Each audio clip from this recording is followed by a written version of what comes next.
Ooh, sweet! Hi, welcome to JD Sports. I'm Jarrett Hood, that's Dwight. Thank you for watching JD Sports. You can listen, like, share, watch, SoundCloud, YouTube, Facebook. You don't do it. But you should. But you should. You should. Do all that. We're going to get into a really good reason why they should, Dwight, because we're almost like future tellers. But I won't give it away. Only God's an expert, Ernie. Only God's an expert. Except we were really right on some stuff today. That's good. We were really wrong on some stuff too, if you want to start breaking down the games, mainly me. So I like being right. Same. So we'll save that for the middle. Okay. I didn't know how I was going to start the show. There really wasn't like exceptional news, I guess, to put it. We're going to do a rundown of the past weekend. My thought was maybe Jimmy Butler. I didn't know. So I'm just going to start off with straight up with the Irish are 2 wins away from the first ever playoff berth in the new era. They played in one national championship in my life, but like everybody, including myself, knew there wasn't really a good chance of winning that game because of the team they were playing, Alabama. Still pretty good. Huh. Who would have thought? Yeah, Notre Dame literally had a decline and back up, and Alabama's still there. So, I mean, college football last weekend was all right. The thing I do want to say is I don't know if it's they respect Alabama so much or if it's they're trying to figure out a way to make Alabama's schedule look a little better than it does, but they blew Mississippi State out last week, 28-0. Mississippi State had under 200 yards of total offense in the game, right? That's under 200. That's how dominant Alabama's defense was. And Mississippi State was averaging 35 points and like 500 yards a game going into it. Are you ready for this? They didn't fall out of the top 25.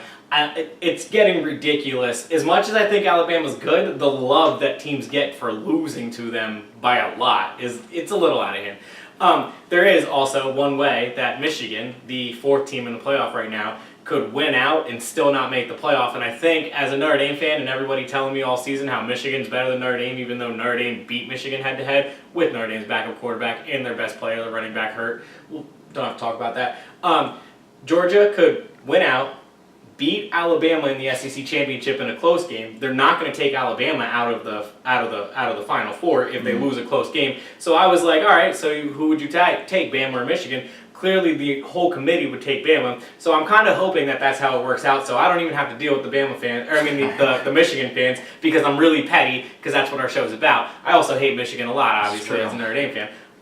It's USC and them that I can't stand the most, but my pettiness because of the way they've handled all season after Notre Dame beat them, yeah, I'm really hoping that's the case. I don't think that's the case. I think Alabama's going to roll Georgia in the SEC championship, and it will be the 4 that we have now, but that's a different story. Getting into football. I talk about every week how like the Thursday night games, the road teams, and then I ended up picking Carolina last week anyways, and they look like a Thursday night road team, getting blown out, giving up 40-plus points. I think I don't remember. No, I didn't. No, you didn't fall for that. No, I didn't. Okay. That's good. And it's funny because I watched most of the first half.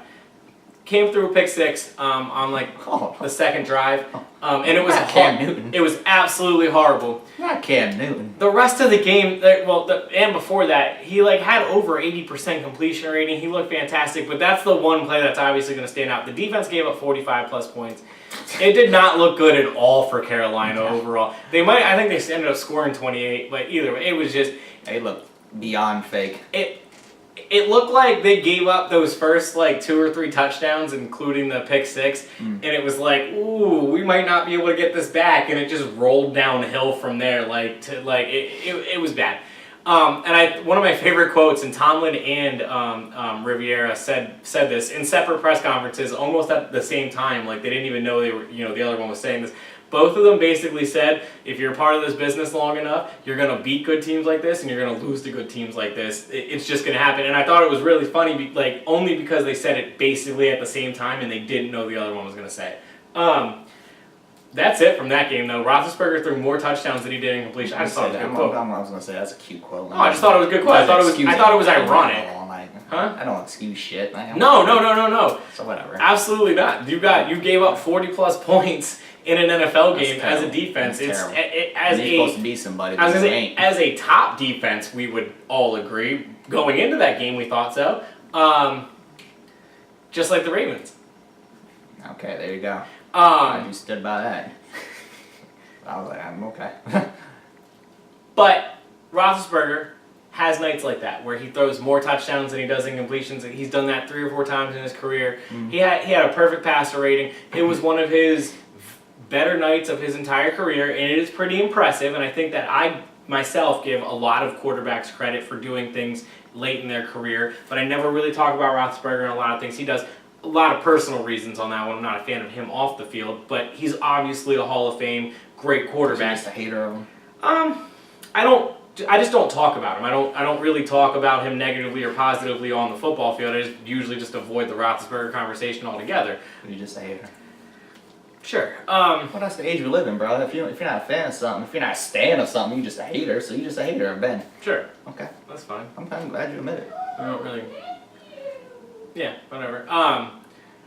The Steelers themselves, I do think, as good as they played, as great as they played, to be honest with you, and if they can play like that, we'll get into New England and whatnot and the rest of the AFC because Kansas City's still there. I mean, they were a team where we were in the beginning of the season when they tied talking about, well, we had them as a top team and we didn't really know. They're rolling right now. I mean, there's no question that they're back to form in the shape that everybody thought the Pittsburgh Steelers were going to be in over the last couple of years, but obviously particularly coming in this year. There was question marks with the Bell thing. We're going to get into that clearly. But overall, they are in a groove right now as a team offensively, and their defense has stepped up a lot over the last couple of weeks, especially, if you want to start off with that first week. They've stepped up overall for the most part, and they've done what they needed to do to help their offense look successful the way they have. So I do think the Steelers are a threat and a team to watch going forward. Clearly, they're not going to have nights like that every night, but if they can get the offense rolling the way they did, they are. Kansas City doesn't have a good defense, and that's the biggest threat in the AFC right now. So you have a shot. When you have Ben Roethlisberger, obviously over his career, you have a shot. That's about it for the Thursday night game, though. There really is nothing else to examine on that one. I mean, that was it was a blowout. Typical bum ass Thursday night game. Yeah. Getting into the 1 o'clock games, I picked the Jets. Another one I was wrong on. The Buffalo Bills look like the Buffalo Bills that played the Vikings earlier this season. Yeah, I picked the damn Jets too, man. Yeah. What in the hell? How in the hell? How? I'm not wearing a hat, so how's that? How? Nathan Peterman got cut, and they decided to look good. They decided to let everybody know. And just a tweet saying, we have released Nathan Peterman. They ain't say nothing more about it. Matt Barkley started that game. Yeah, that team beat New York. Yeah. LaShawn McCoy had a great game. Actually, the best game of his season. I'm cool with that. That's what's up. Yeah, the Jets are, wow, that was extra bad. Yeah, At home? I don't. To the Bills, who we were just joking again last week about this might be the worst team in our lifetime, even though they have a win. I'm not joking. They're still one of the worst teams I've ever seen. Without question, one of the worst teams in my lifetime, and I will always go back to in an important game still in their mind at home on a Monday night against New England. They ran the Wildcat every single series in the first half. That's how bad this team is. And they just put up 40+ points and beat you by 30+ in your own stadium. Really. To the first game I got right. Yep. We set it up, both saying we expected New Orleans to win, but both saying this is the typical New Orleans goes on the road and loses these type of games. The old New Orleans, that New Orleans that you're expected, the one that might be good enough but isn't good enough New Orleans. And Cincinnati, playing the way they had, the unexpected over 500 going into the game. Yeah, about that. New Orleans decided to put up 30+ in the first half of the second straight week. Cincinnati's defense was so bad they fired their defensive coordinator the next day. They were so bad they hired Hugh Jackson throughout the week, who we saw at the bar. That's a joke, but we thought we saw Hugh Jackson at the bar. He's not joking. We saw Hugh Jackson. Like, we literally walked in and I was like, where do I know that guy? And then I leaned into him and one of our buddies and I said, oh, that's Hugh Jackson. And they laughed hysterically because they agreed. It looked just like Hugh Jackson. Exactly like Hugh Jackson. I really was like, yo, where do I know this guy from? And then I was like, in Pennsylvania oh, right no, now. it's Hugh because he ain't Jackson. got shit else to do. Right, He's coming from Ohio. But now That's he went right. back to Cincinnati. All right. So he visited PA. Maybe he got family out as well. yeah, it was a good weekend for him. Yeah, it was a good week for Dwight. I hear you. It was a great weekend for us.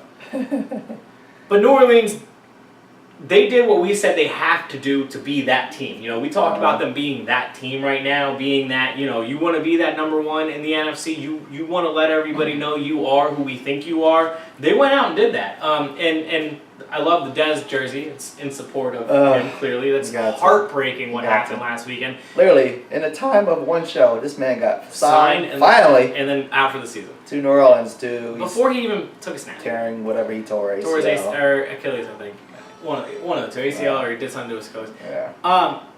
I love that crazy. They were just throwing up the X left and right on Sunday. That was really cool. Oh yeah, because he's a horrible teammate, right? Dude. And they established within one day of, oh yeah, now we got you, homie. You know, and I even made sure I tweeted out, like, you guys would all be clowning the heck out of him if it was like, I don't know, if they acted like they didn't care about Dez in some kind of way or whatever, they would have been like, oh yeah, Dez was alright, I guess, or something. Right. Everybody would be clowning the heck out of Dez. Everybody would be talking about, like you just said, Dez is a bad teammate. Everybody would be all over Dez. But then the second he gets nothing but love and support and respect. The entire league, they were throwing up the X. Yeah, that was cool. But especially the Saints, the way they did it after almost every big play, especially every touchdown. I was even myself like, hey, you know, everybody would be on him as quick as possible, so give him his dues that he actually had that big of an impact on the locker room that they literally said if he wanted to come to the game on Sunday, they would have flew him out. They don't fly injured players out to the games. They offered to take him to the game on Sunday. He said no, he'll watch it in New Orleans, and he did. And I'm sure he'll be on the sidelines at some point for a home game, maybe even this week against Philadelphia. Because he has an impact on the locker room. He'll be there when Dallas plays him. That's true. They did go out and sign Brandon Marshall. Yeah, that's cool. And clearly they wouldn't have signed. Prize, they wouldn't have signed Dez if he wasn't the better option. I think we can all agree they would have signed Brandon Marshall if they thought he was a better option. So clearly he's not the best option in comparison to Dez. But outside of Dez, what was on the market? If you need a third, Dez would have been a great second or third receiver. He would have definitely competed for that. Brandon Marshall's probably going to be more of a third receiver who is an outside threat. Still, it's a good pickup in the sense of, now, we talked about it back and forth. I don't really know where I'd put Brandon Marshall right now in his career, but at the same time, it's worth the shot. I do like how... It's not hurting, though. They're just putting another option I do like how aggressive the Saints and the Rams, with the Fowler trade a couple weeks ago, the way they went out. I like how aggressive both of those franchises have been in a situation where they felt like now is their time. And they didn't just go out and get, a couple guys. They went out and got guys they really think can make an impact the second they step on the field. It shows at least their fan base that they also agree now is the time. We talked about, though, with the Saints and back to Cincinnati, this is now, I think, the 4th week out of 5 that they've given up over 35 points in the game. And they're the Cincinnati Bengals, not that we ever thought they weren't, but they're done. I mean, you could probably stick a fork in them, especially with the way their division's going. The AFC's, shaping up to be pretty tough, at least to get a wild card spot. To look that bad defensively, to be firing a defensive coordinator, I don't see there's any way that they're going to be able to come back. Remember that big win, what was it? It was a Thursday night game at home against the Ravens. Remember when A.J. Green had like 3 touchdowns and they blew everybody away, and then here we are. But November football, I mean, we always talk about that's where it separates, and they got separated on Sunday. Jackson look like shit. Cincinnati? Yeah, and Andy Dalton. We say it every year about Andy Dalton and Marvin Lewis, but the typical Andy Dalton and Marvin Lewis games, this is where they're at. I mean, this is where they've been. And you can't stink out the drawing. Not only did they fire their defensive coordinator, they decided to make Marvin Lewis. He's going to now call the plays defensively for a week or so until they figure out what they're going to do as a defense coordinator. So you just put more on the plate of a coach that can't seem to get it under control at least in game. Do you know what I mean? Mm-hmm. I don't understand why you would put more on his plate when he's already doing pretty bad. We talk about he already can't get right. We talk about it every year at the end of the season. Marvin Lewis is he is Jeff Fisher 2.0. He's just coasting by with 500 seasons. He can have a really bad season, they're going to bring him back. He can have a really good season, they're going to bring him back, or he can go 8-8, and they're going to bring him back. And we roasted them last season for bringing him back. It's the defensive coordinator now. It's always someone other than him and Andy Dalton. I mean, I think I've seen enough of Andy Dalton and Marvin Lewis to know they're not winning the Super Bowl. I've had enough of Marvin Lewis for sure. Yeah, and sure, if Andy Dalton had a new situation, I don't know. Joe Flacco, who I think has talent, won a Super Bowl. I'm not saying Andy Dalton is much better or much worse than Joe Flacco, but my point is he might be in the realm of, I don't know if he's in the realm, I don't think he's in the realm of Joe Flacco, but there's an argument there. You know what I mean? He's consistent. Mm-hmm. Look, I always say I took Donovan McNabb for granted as an Eagles fan. I wasn't the biggest fan of him. I didn't hate him the way a lot of Eagles fans did, but I also wasn't the biggest fan of him. But then the rotating door of quarterbacks afterwards, I understand to find a consistent quarterback like Andy Dalton is harder to do than it is to find the one guy who's going to spark you for maybe 2 or 3 years and make that run. So I get it, but at the same time, there is a breaking point. He's got to be, 8-9 years into his career at this point, and no playoff wins. I don't know if he's had a season over 11 wins. He's never put up a crazy amount of touchdowns. He's never thrown a really low amount of interceptions. He's always just been that in the middle average quarterback. Everyone calls it game managers, and I guess that might be the way to put it for him. I'm not sure, but I'm out on the idea of him and Marvin Lewis definitely together as being the answer. They're clearly not the answer, and we said it last year at the end of the year, and it didn't get better this year.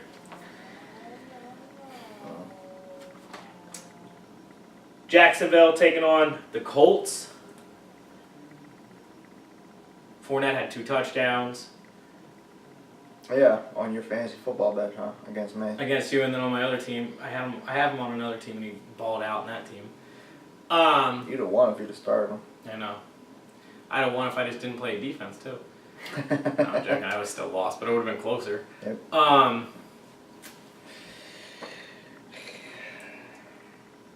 Yeah.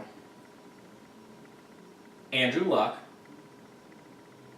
Almost overhyped fucking 1-14 or whatever the hell they are. I don't know what they are. Don't turn now. I was just going to say, don't turn now. But Andrew Luck and the Colts are leading the division, Dwight. They are ahead of Tennessee right now. They are ahead of Houston, technically, because Houston just came off the bye. So they have one more win, same amount of losses. And they are ahead of, obviously, Jacksonville, who fall from grace, won the division last year, and they're dead last in the division. It is absolutely insane. Yeah, Dwight is Blake Bortles. It is absolutely insane, though. It's so insane that a trash team is leading a garbage division. No, I wasn't going to go there. That Andrew Luck has almost seemingly, within 10 games, picked up where he left off. I always, look, you always talk about how he's the most overhyped quarterback in the history. I have at least always tried to give him his credit because this man, when he is healthy and when he is on the football field, his team wins, and they are winning. He can be good and overrated at the same time. And that's fine, and I find him to be one of the better quarterbacks in the league when he's healthy. Now, he's finding that groove. I thought before he got hurt, he was entering the realm of a top 5 quarterback in the league. I didn't know if he was there yet, but I thought he was entering the realm. Right now, clearly, off the injury, I had no idea where he was going to land, but he's starting to get back into that shape or form. That team's terrible. They ain't no getting back in for him. The team, and that's my point. that has always been my argument with Andrew Luck. They're leading this bum division by default. But that's always been my argument with Andrew Luck. His team has always been terrible, and yet they always still seem to win at least their division. But they get a lot of wins, and they're a terrible team. That's a sign of a great quarterback, I would say.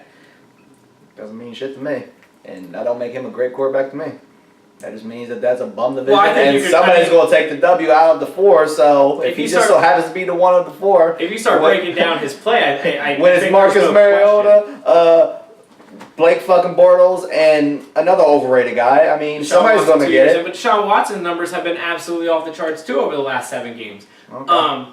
Andrew Luck has been more consistent this entire season. Lately. Not early on. No, but as we said, coming off the injury, I didn't know how he was going to look. But here we are, 10 games in, he's finding his feet. I think he's looking really good. And the one thing Jacksonville had, the one thing Jacksonville had all season was their defense was pretty good except for the one exception in Dallas. The rest of their games, they've given up under 25 points in every game until, this week I think it was 29.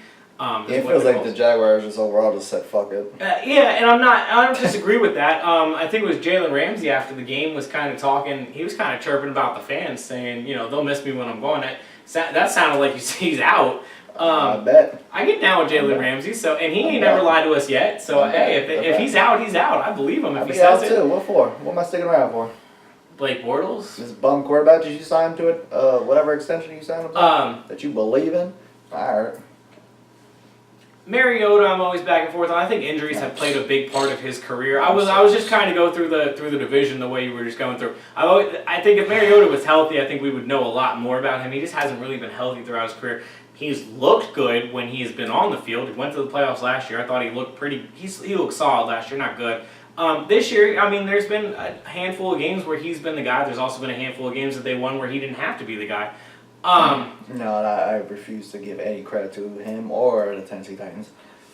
Well, we'll get there. I was just thinking. I was just going through my head here. But I don't know. It's a trash division. Okay, but I still think what Andrew Luck is doing is impressive, and you can go back to the before injury Andrew Luck. What he did was impressive, and that's where I put it all together, and I think he could get back to that form, and I think he can find his way into being a top 5 quarterback again.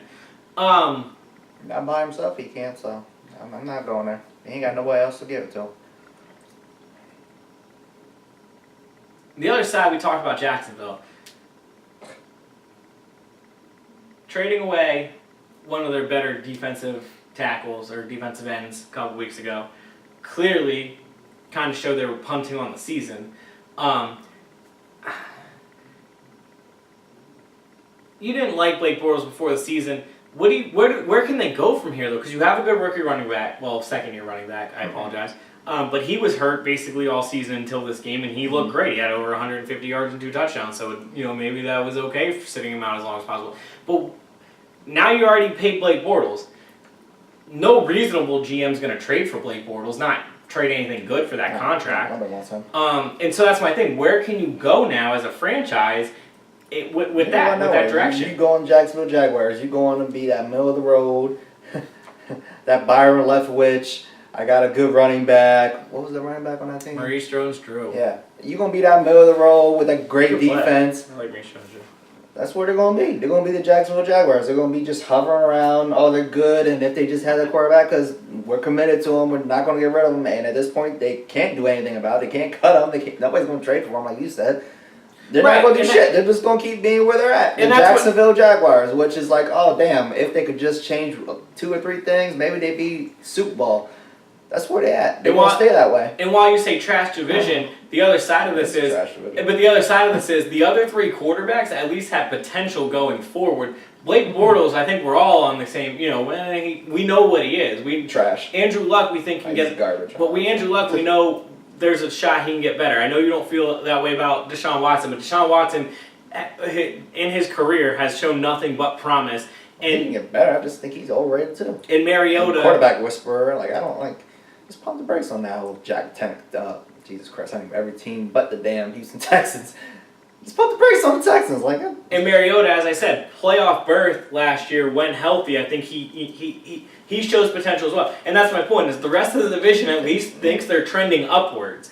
If they are, that's a different story. But they at least think they're trending upwards. Right, they think they are. No one, I don't even think Jacksonville thinks they're trending upwards with Blake Bortles right now. Like, they feel like they might have everything except a quarterback, but it's a quarterback league. We talk about that every single day, every single year. So, I don't know. I've been kind of puzzled. I wouldn't have given him the money. We talked about that. You definitely wouldn't have given him the money. I would have thought about it more, but I wouldn't have given him the money. Yeah, I said I would have given him probably another year. I would have given him this year, but I would not have thrown that money at him the way they did. They handcuffed themselves for another 2 years under that contract. That it's gonna be interesting. He's not even worth a backup role. Like, he sucks. He's terrible. I would be mad as shit if I had a starting quarterback that I put him behind, and my starting quarterback came out, and I had to put him in, knowing that, damn, I gotta put him in. Like, really? You could put anybody else in, but I know for a fact that I'm putting in a trash-ass quarterback. And you expect that. You expect to take a step back when you put in a backup. But if I had him as my backup quarterback, I'd be like, well, damn, we might as well just stop. You know we're going to lose. Yeah, because he sucks. He's not even worth it. I don't know how the hell he's a starter in the league. Because I don't think he deserves to be a backup anymore. And like I said last year, other than maybe Buffalo. He had that 7-game groove last year that was off the charts, but that doesn't deserve the amount of money and years that he got. And we talked about that this offseason. That never deserved the amount of years and money it got. He had a great 7 games, but it wasn't a great 7 games, you know? No, it was not.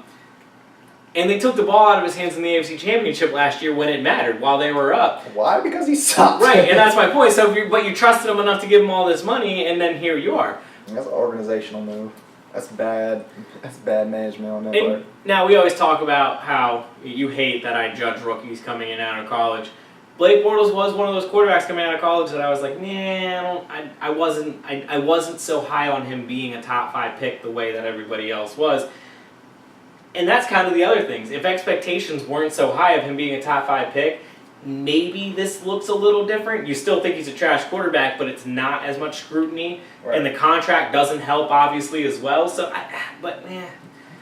people refuse to throw the bus thing out there, but apparently he's just exempt from that idea. Yeah, and that's the thing is, at some point in the next 3 years, if they all they had was one playoff run over the first 7-year span of his career, right? He's in year 4 or 5 at this point. Yeah. So in the next 3 years, if they don't make another run the way they had last year, that's one playoff run in a 7-year span. Yeah, bust for a top 5 quarterback in being drafted is definitely where we go. He's not getting any better. And you know me, he's not improving. That's the best part. And you know me, I always go back and forth on that. I don't really like the whole let's judge him because he was number 1 overall pick. I understand that you have to do that. I understand that that's how this whole entire idea goes. But I find the draft being an inexact science. Anyway, I actually just got into it with somebody on Twitter about that today. Different story.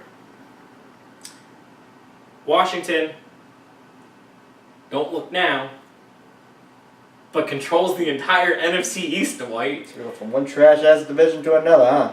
And you and I talked pretty extensively before the season that we weren't scared of Alex Smith, but we were scared of Alex Smith winning 8 to 10 games. Just enough. Because we knew he can win. We always say Peterson. Alex Smith. Fuck around and get Alex Smith on anybody. You could have threw him on the Browns this year. Alex Smith with anybody. He's going to win 8 games, maybe more, but he's going to win you 8. They might get 10 this year, and that's going to be plenty to win the division. Plenty to win the division. You'll win the division by 3 games if you win 10. Giants number 2, right? Ooh. Okay. That's what we're hoping for, you and I. I picked Tampa. I feel stupid now. I don't feel stupid because that was still a trash game. Wasn't the game like 22-20 or something? Yeah, it was. Even if it ended up being 29-20 in the 4th quarter. I picked the Bucks. Oh, well, there we go. We both fell for Fitzmagic. That magic trick. Gets me every time with that top hat and the rabbit. How do you do that? Dude, I don't know. How do you do that? Jameis Winston's still trying to figure it out. Well, Jameis out here fucking around. Did you hear they were half thinking about bringing him back? And then they were like, oh, wait, no, just kidding. Apparently they keep flip-flopping now with it. Yeah, this is what we're doing now with Jameis Winston. Like, knock it off. We're going to do this every other week shit now. Okay. Good call, Tampa. That's why you're in the situation you're in with your 2 quarterbacks. So while I was tooting my horn on the Blake Bortles thing and saying I don't think he'd be a top 5 pick, I can admit, clearly, the other bust that we're talking about right here, Jameis Winston, I was way off on as well. It might be just about that time to call him back. He has entered the realm, there's no question. He's still so much better than Blake Bortles. That's the funny part. Just doesn't throw the ball. He just throws more interceptions, but you're not wrong. His good looks way better than Blake Bortles still. Right. And I could see why you would look at him at least. So, yeah. we might try. He could be a backup somewhere. I don't know. But I'm just saying. I hear you. Well, yeah. Back to Washington. That defense. What the hell is going on? Got absolutely torched by Atlanta at home. Wow. Right. 2 weeks ago. So garbage team, right? And then didn't give up a play, I think, over 25 yards to the team that has the most plays over 25 yards. I can't figure out what's going on with that defense. As I'm talking about how trash Josh Norman looks, he gets 2 picks and absolutely makes me look stupid. which I'm totally cool with because he is a good player. We talked about how he still has talent, and I said I didn't know if it was injuries or if he was on an island or if he just looked trash because of the rest of the cornerbacks other than Jalen Ramsey look trash right now. I didn't know what it was, and it doesn't matter. He proved me wrong because that's what players do. And it was against Tampa, so I don't know if I want to throw too much on it. But again, back to the idea of Alex Smith will win you 8 games. That's one of those 8 games that you know he's going to win you. I still picked against him for whatever reason. Probably just because I'm a hater of the Redskins, not him. Clearly, I don't hate him. I guess I just bell into the Magic person. I don't know. that's what I said. We fell for the rabbit coming out of the top hat. We can't even give him the magic trick. It's because we both don't believe in Washington. We don't believe in Washington, and they lost by like 40 at home to Atlanta, who just lost to Cleveland the week after. They would lose this game. Yes. It's still reasonable to believe this is still the Washington Redskins kind of loss. It's still very reasonable to understand that they will lose that game. And I get he's not your average Kirk Cousins Washington Redskins quarterback, but this is still your Washington Redskins loss. Like, Alex Smith did what he did. This is also your Washington Redskins win. Yes, and that's the other side, especially with the trash division that we're in. So then they just get one like this, which puts them light years ahead of everybody then. That don't make no damn sense. It's weird and frustrating. I'm not gonna lie, all at the same time. It's hilarious to me. It is, and it's funny because there's no way around it. Adrian Peterson shouldn't be doing what he's doing, but yet he looks like he turned back the clock. And I never question that. Yeah, I mean, I didn't think he was ever gonna look like this again. I didn't know if he was gonna ever look as bad as he did. What was it? Was it with the Saints? I didn't. I thought that was very low for him. But I didn't think that... Clearly that was the Saints. Yeah, I mean, and talk about how they were able to use Kamara and Ingram, but they couldn't figure out how to use Adrian Peterson. What? But you could have figured out how to... Could you imagine? And don't get me wrong, Kamara is a baller. I will give you that. And Ingram can play, for sure. You could have had Drew Brees, Kamara, Adrian Peterson, Des Bryant, and who the other wide receivers? I'm drawing Michael Thomas. Ted Ginn got hurt. That's why they keep going in your wide receiver. And Des got hurt. But you could have had all of that. I was just saying, I was thinking of other players on their team. Oh, yeah. But you could have figured out Adrian Peterson. That is a very wild. Sean Payton, who is a obviously offensive genius that we will always go back and forth. He's a great offensive coach. There's no question about that. He can figure out how to use Mark Ingram and Alvin Kamara to no end, but he couldn't figure out how to get Adrian Peterson. It is a odd concept. I'm not gonna lie. I know Adrian Peterson needs like 15 to 20 catches, gotta feed him, and he didn't want to do that. I guess that had to have been it. But you know what? What is Kamara getting? I don't know. No, because Kamara and Ingram both are getting fed about 12 to 15 carries a game, and that's the thing. They figure if Mark Ingram can figure it out as a dual running back, then Adrian Peterson should be the better version of him, right? Right, and he was good with that. Because don't get me wrong, it would have worked. I like Mark Ingram. I think he's a really good running back, but I mean Adrian Peterson's just a better version of Mark Ingram. Leaps and bounds, right? Okay, so there you go. So that's why I'm like, wow, this is a little, and I like Ingram a lot, but this is. He ain't AP. Especially if AP is playing like he is right now. Clearly, he hasn't lost it to the point that a lot of people thought so. Not at all. And again, like I said, I wasn't sure with the Arizona situation. I didn't think he was as bad as he was with the Saints, but I did not think he would be this good, and here he is. And that's why we said at the beginning of the year that they might be sneaky good because of Alex Smith, because of Adrian Peterson. Might go back a little bit. Yeah. And here they are, leading the damn division by what, 2 games? 3 games? I don't even know at this point, but I think it's 2 games. Here they are, sneaky good, just, under the radar getting these W's. Nobody's really talking about them, but they're on the radar, keep winning. And I know with the Falcons game 2 weeks ago, but Clinton Dix, we like him as a safety comparison to what they had. Right. Josh Norman obviously has talent. Their secondary has got players with what you just said on their offense. I mean, Jordan Reed's a good tight end. I think he's a top 10 tight end. I think he's a very underrated player. So you go in that, they have guys, and then you look at the rest of the division. They were sneaky good. They're sneaky good. Nobody's looking their way. Nobody at all. And here they are, pulling away. I don't know what to call the Tennessee Titans. I was gonna say another team that's sneaky good, and then I was like, no, they're not. No, that's what I said. That's why I stopped myself because I was like, No, they're not. No, they're not. Part of me just thinks Belichick thought he could walk in there on a short week, because it was short week for Tennessee, and just destroy one of his old assistants. Like, it doesn't matter what Vrabel's going to run and play, because I know every call in his book, basically. No matter, they could change the language, but they can, however they line up, that's what I was thinking. Maybe you're just us. Belichick, before the season, never lost to an assistant. He's 0-2 to assistants this year, and he gave up 25 in both. Patriots just snapped back to reality a little bit. I don't know. For the year. And you know what's crazy? They're 7-3. Yeah. The rest of their schedule, they got the Dolphins once, the Jets Tennessee twice. Or No, New England. Okay. Okay, so they got the Dolphins once, the Jets twice, the Bills, and they play Minnesota at home. I had them at one loss. I think they go to Pittsburgh. So I was thinking, all right, so say they lose to Minnesota as well, right? That's 2 losses. They're still looking at 11-5 this year, and that's a bad year.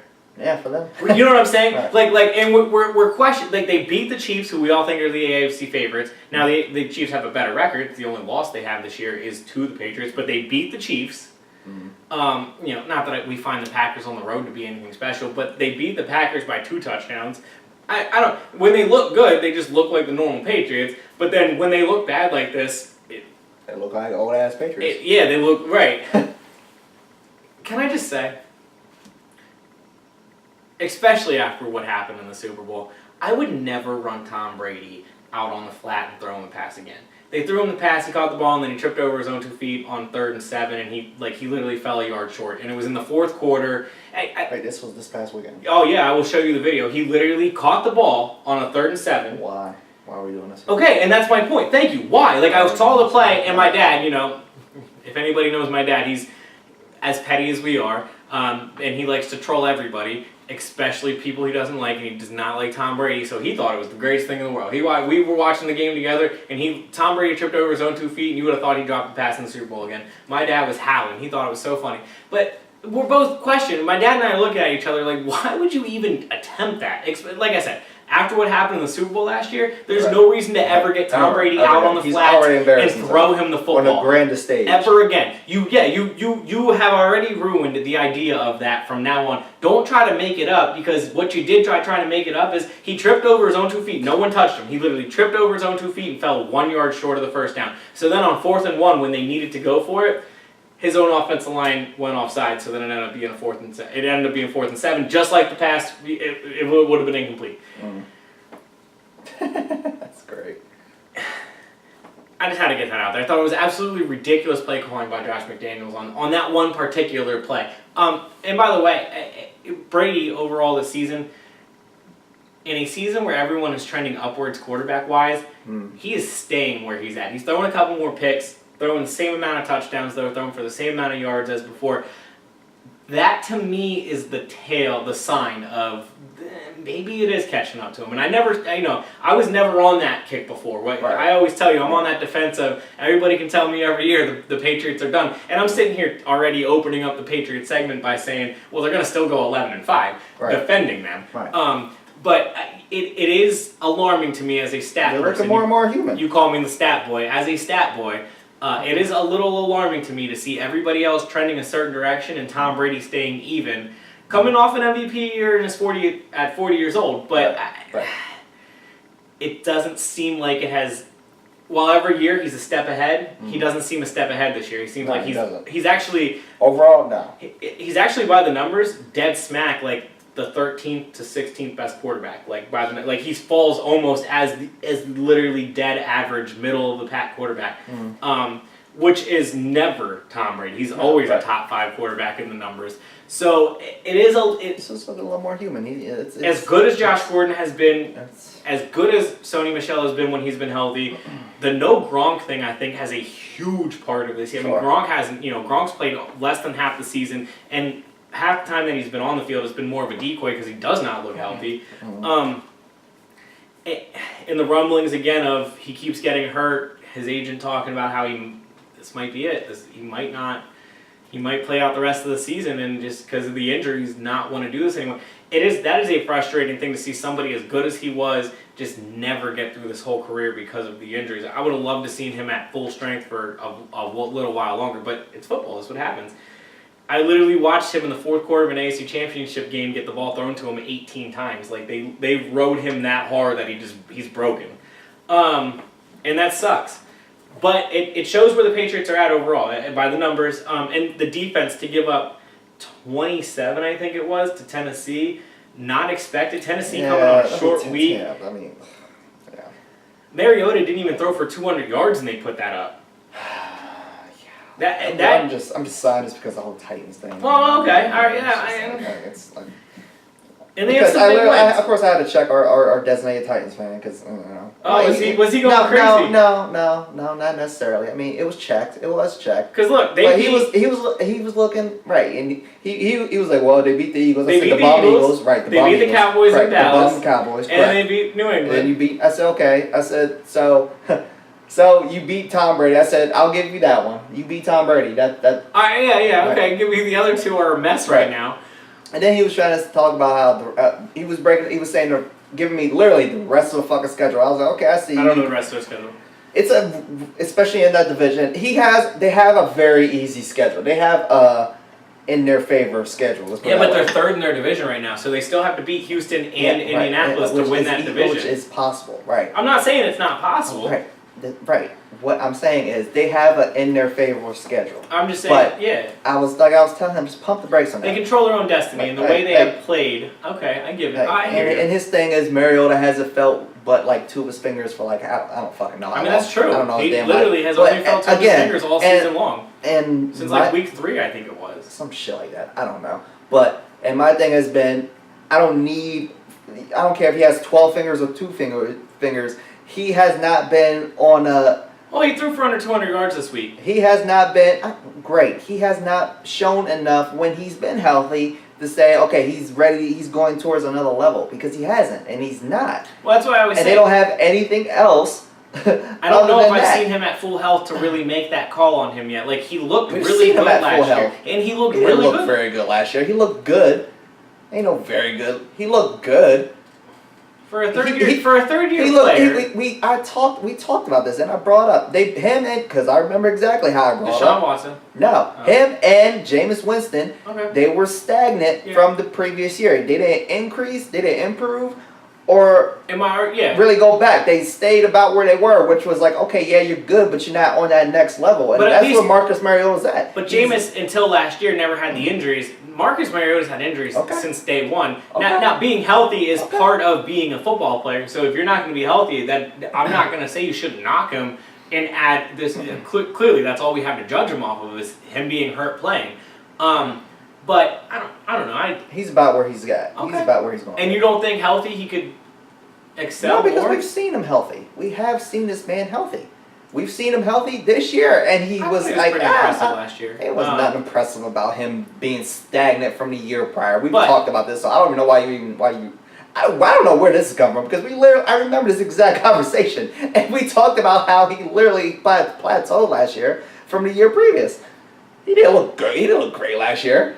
He looked like he's been which is he looks better than half of the league, but then he looks worse than half of the league.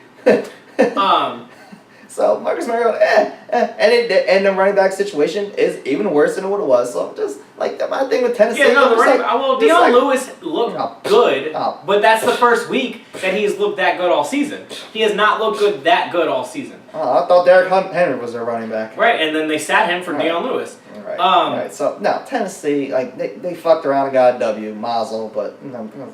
Now, speaking on Tennessee, and you were talking about the rest of their division, now you point that out to me, they do control their own destiny. Do you think they do it? Do you think they win the division? That's such a garbage division. I still think I think the Colts hold, and I think they win it. I don't know. No, I'm saying no. I'll say no.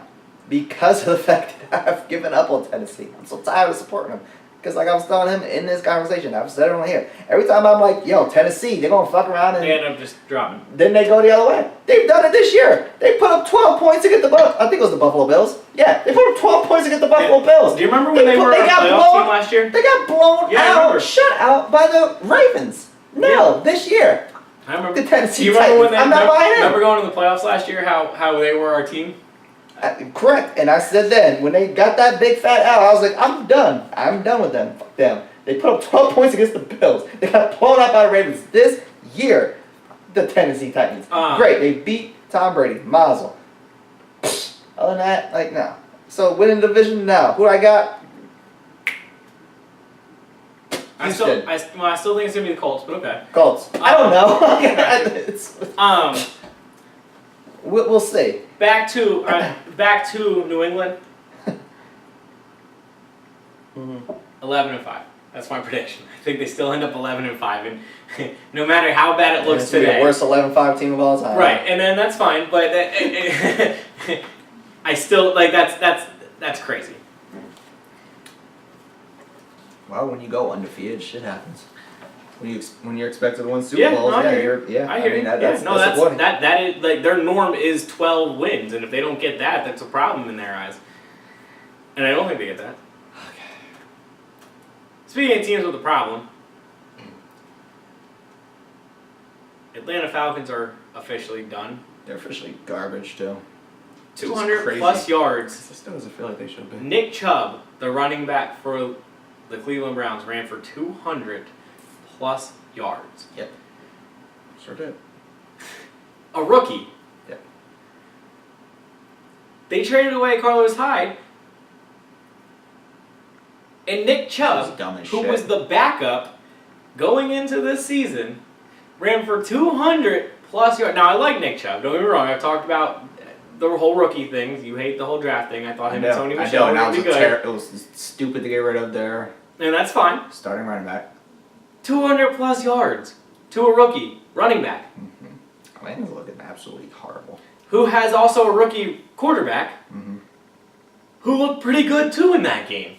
He said he woke up feeling dangerous. I thought that was a funny quote. That was and he fucking meant it too. I know. Well, and that's my and that was my point about Baker Mayfield coming into it. I said I thought he was the best quarterback, but I really liked his swagger. Like I did, and that's what you get. Swagger, that's what you get with him. I'm not saying that's what. That was not swagger. Clearly, I'm not out there. There was zero swagger about that. That was just.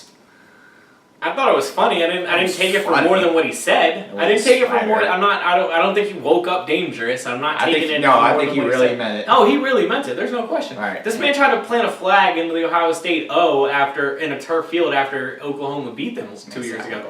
Like this. How does that even mean? This is who he is. All right. When you get smacked next week, I'm and that's I'm gonna ask you. Did you wake up feeling dangerous today? Exactly. And as much as Baker knows this, he's going to get that stuff thrown back in his face left and right. Next week, if they lose, the defensive end that tackles him is going to be like, oh, I'm still feeling dangerous. I bet. You don't hear that. Oh, yeah, he's going to get it the rest of his career. That's Baker Mayfield. He's never shied away from it. I guess that's the plus side if you like that stuff of him, or the downside if you don't. Just silly to me. It wasn't even like that's what's up. It was like that's. But Denzel Ward, the rookie that I said that I was completely wrong on when I said that Cleveland shouldn't have drafted him where they did. He got hurt before, like basically early in that game. So Atlanta had an opportunity after they put up 40 plus points against Washington last week to continue this offensive tear, and they didn't against the Cleveland Browns. Yep, had done. You can't lose games like that. That's our Cleveland Browns. In the division you're in, where you have Carolina and New Orleans. You have New Orleans. Get off Carolina, bro. Okay, but you have New Orleans. I meant as the wild card though. Carolina still as of right now is the number one wild card team. Well, okay, whatever. But I mean, we're 10 weeks in. That's a pretty legitimate statement. The Falcons aren't competing for wild card. Okay, but that's my point. Is that in your own division where you have to play both those teams again, two playoff-bound teams at the moment. And we don't know if Carolina's going to be there. Okay, that's fine. But two teams that are fighting for the playoffs, you can't lose to teams like the Cleveland Browns who have no shot. I mean, we talked about 6 wins being a great season for them, 8 wins being a great season for them. Well, 8 wins we said would be a phenomenal season for them. So the Cleveland Browns just beat you. And didn't just beat you, they beat you handedly. Matt Ryan, he was having one of the best seasons of his career, and no wins. You know what I mean? Now they have a couple wins, but my point, like, it's not paying off, and that is the weird part. You have a defensive head coach. I don't know how to fix it in Atlanta. I don't have answers right now. I have 0 answers for Atlanta. And that's a weird position I've been feeling that way in. all year about me. I'm like, they put up numbers, they put up points, and they just can't to be fair, win. How are they just not To win? be fair, the trend would say this is the norm for Atlanta. It's an every other year thing. They make it far in the playoffs. They don't do anything the year after. They make it far in the playoffs. They don't. Playing like And that's that's the thing. Is like they put up numbers. It's questionable. They aren't putting up W's. It's legitimately confusing what is going on, and it's abnormal for them to have the offensive numbers that they have, to not score the points that they're scoring with those offensive numbers, and to also be getting blown out the way they get blown out with those offensive numbers, but no points. Like I said, it's confusing. Could Cam Newton get away with saying I woke up dangerous this morning? No. Okay, I was just checking. No. Okay, Oh, absolutely not. I was just wondering. No. Alright, I was just wondering. Cam Newton can't even throw over 80% in a football game, because if he throws one interception, that's all to talk about the next day. Would he be a thug if he said I woke up Yeah, dangerous? absolutely. Are you serious?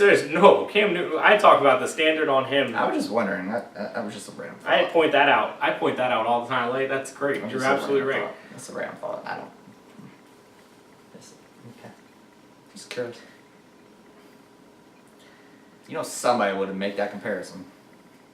You're absolutely you're not wrong. Okay. Stay dangerous, Baker.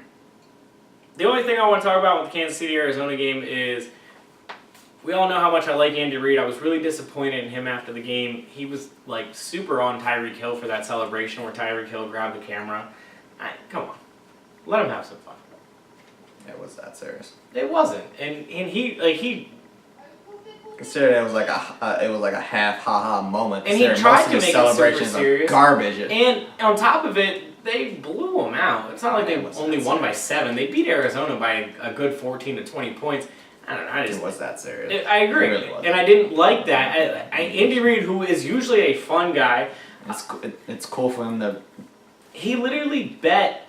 These celebrations are terrible. Now we're talking back in 2004, but he literally bet T.O. If T.O. scored 16 touchdowns, T.O. said, if I score 16 touchdowns, you gotta wear the tights. Because you know how T.O. And Andy did it. Like, Andy was a fun guy back when he was in Philadelphia. He always, even in Kansas City, it looks like he's always smiling, joyful, chest bumping players and stuff like that. And it was a very out of character Andy Reid. Usually if they lose, he's serious. But if they win, he never really ever even cares about that stuff. I don't know. It was out of characteristic, I guess, is the best way to put it. And I didn't like that from Andy. It's very, I don't know. It's not him. Kansas City. Afterwards. I'm gonna write down my question to you, because we have to talk about the rest of the games when we get there. Detroit. How many more damn games do we got? Well, I wanted to bring up Oakland real quick. We don't have to talk about Detroit, Chicago won. I wanted to bring up Oakland real quick. The reason I wanted to bring them up, They suck. they haven't scored in 134 minutes of football. They haven't scored a touchdown. It's worse than I thought. Dwight, 134 minutes of football. 2.5 games. They haven't scored since the first half of 2 games ago. As long as these assholes keep going to their games, I don't feel sorry for anybody. I couldn't believe that. Green Bay handled business at home against Miami. Oh, yeah. Brock Osweiler. Seattle went into LA. Put up a good game. Put up a good fight. But the Rams rammed. Todd Gurley. Jared Goff took a shot at Halle Berry. Shooter's got to shoot, bro. Did you see that? No. So, one of their audibles, and the mics picked it up, was Halle Berry. So, Goff's yelling, Halle Berry! And it was a 6-yard gain. It was a pass. And Halle Berry tweeted at Jared Goff and was like, what's fucking doubt that, but alright. We're going to pretend it was Halle Berry. You want to look up Twitter? I'm saying we're going to pretend that it was really Halle Berry that did it. Oh, I don't know. It could have been Halle Berry's PR team. That's what I'm saying. I highly doubt it was her. The check Halle mark, Berry ain't got no damn time for no damn Twitter. It's somebody else. The check marked Halle Berry on Twitter. Okay. within 10 minutes of the play, tweeted at Jared Goff and said, "What's this Halle Berry call?" And so after the game, that wasn't her. After the game, he tweeted back at her and said, "It's my favorite play." What shooters gotta shoot, dog. I'm all in on him taking a shot. She is way too old for him, I assume. I don't know. Age is just a number. I'm not going to sit there and say that. She is older than him, though, clearly, by a decent amount of years. Maybe I'm trying to holler at Halle Berry. Yeah, that's my point. Like, whatever. No, and if she Halle Berry's never out of Hollywood, so I'm not going to say if she's trying to get back in. But let's just say that Halle Berry, Jared Goff and Todd Gurley are the talk of LA sports town right now, right? So. Not your ever disrespect the LA Lakers. I was gonna say that's your boy LeBron, right? Don't ever disrespect the real. All right, but outside of the Lakers, the Rams are it right now, right, in LA, and so walking around with a hot young stud, Jared Goff, you know what I mean? My dude's gotta take a shot at. Okay. I'm not saying it went anywhere. I don't even know if she tweeted back at him. Absolutely nowhere. I highly doubt she tweeted back at him or her PR team. I'm sorry, Dwight does not believe it was her. No. Knock it off. I don't know. Halle fucking Berry ain't got no time to be playing on Twitter. Hey, she's Halle Berry. All I'm saying is, and I am never that person that says, "Well, clearly ain't them." Nah, ain't no way in hell. All I'm saying is the checkmark Halle Berry tweeted at Jared Goff and said, "What is this play?" And like I said, the young man, Halle Berry's PR team came on and was like, "What's this about?" And like I said, the young man took his shot and he said, "It's my favorite play." Halle Berry doesn't even watch football. As he should, though, right? I mean, from his perspective, I understand it. Yeah, I'm all in. That's what I'm saying. But the Rams. What about the Rams? Yes, they won. Okay, well, I would say, as much as I like Seattle's offense overall, right, because you know me with Russell Wilson, the Rams' defense is, we talk about every week, scary. They don't seem to get better, though. Like, Aaron Donald came up with a really big play. Fowler came up with a really big play. So they had defensive linemen come up with big plays. Sue was getting pressure on Russell Wilson all day, but they still gave up 31 points, and they seem to consistently be giving up 25 to 30 plus points. Not saying their offense can't win in a shootout against anybody, but when you're talking about in the playoffs, it didn't work against a team like New Orleans who can score 45 on you. Do you know what I mean? It doesn't seem like they're improving, and do you think moving forward they're going to be able to figure that out? I mean, I know Talib comes back, but is that the difference? Like, can you just plug one player in and boom, it's fixed? Well, I still think they're the best team, so I don't even think it's a problem. Like, okay. No? No, I don't think it's a problem at all. I still think they're going to beat whoever they match up against in the playoffs. I don't think it's any type of issue whatsoever. Like, everybody was losing their mind. Everybody was losing their mind about their defense. I was just like, okay. To be fair, I pointed out this defensive thing weeks ago. Right. And I saw the reaction. I was just like, because now everyone's starting to catch up with what I said about it. Fine, and I still think they beat Kansas City. So. Right there, they are won the conference. So okay, so what? Let's say hypothetically they face the Saints. No, they're in the NFC. So okay, so even better. So okay, they beat the Saints, and then right now Kansas City. They could probably beat, yeah, easily. Right. I don't think it's I mean, there's some question marks, and it's alarming, but not to me. I was just like, okay, yeah. Right. I mean, until they can get checked. Offensively, I have no reason to and be they like, haven't. oh my goodness. And there's no question right. They have not been checked offensively in any way, shape, or form. No, not at all. So, no. They're still the team to beat. I don't care what anybody says.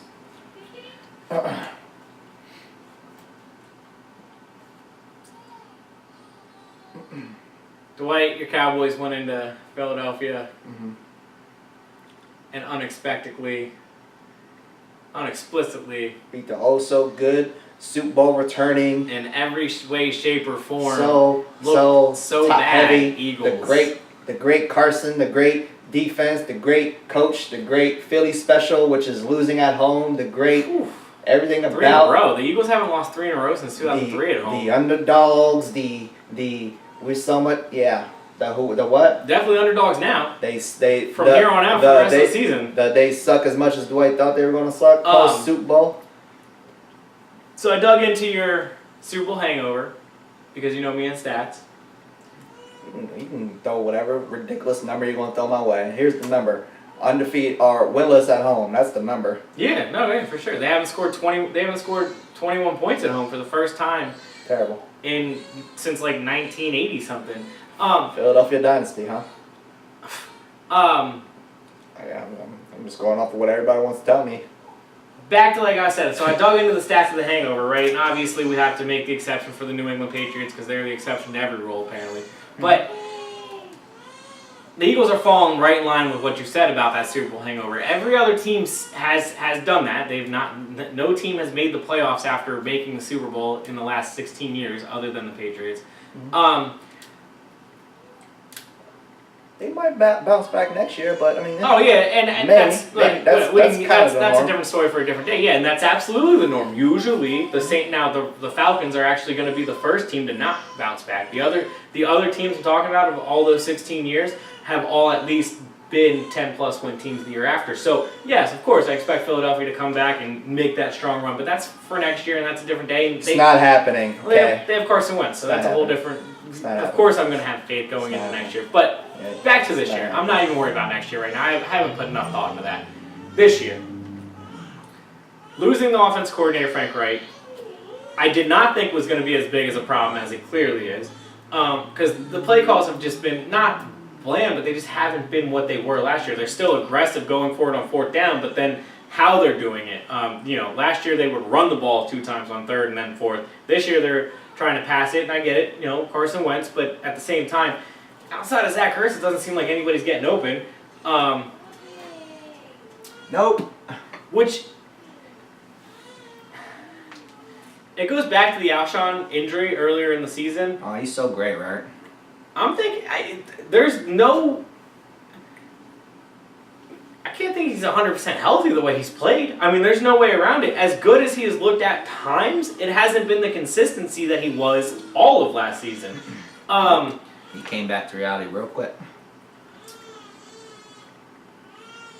Golden Tate only 3 practices with the team, so when they went up speed, there was no way that he was going to be in there. I mean, clearly going forward, he's going to be more of an offensive weapon, but Deuce Staley is the running backs coach. Last year, it seemed like he couldn't put anybody, it seemed like he had the right guy in almost every single time. This year, it seems like they're not putting the right running back in ever, which is crazy. Josh Adams, by the way, which I've been preaching on the show, I've been preaching on every platform I possibly can, needs to have more carries, and for some reason, 7 carries this week. 40-plus yards in those 7 carries. 2 of them bounced. One was 15, one was like 27 yards, so I get it was 2 runs that inflated that number. But still, he has been the one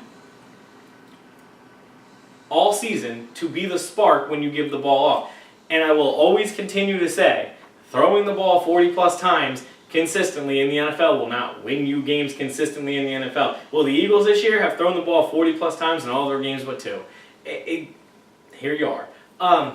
So that's part of the play calling, clearly, and you know me, I hate to back play calling. You know, I'm glad you just said that.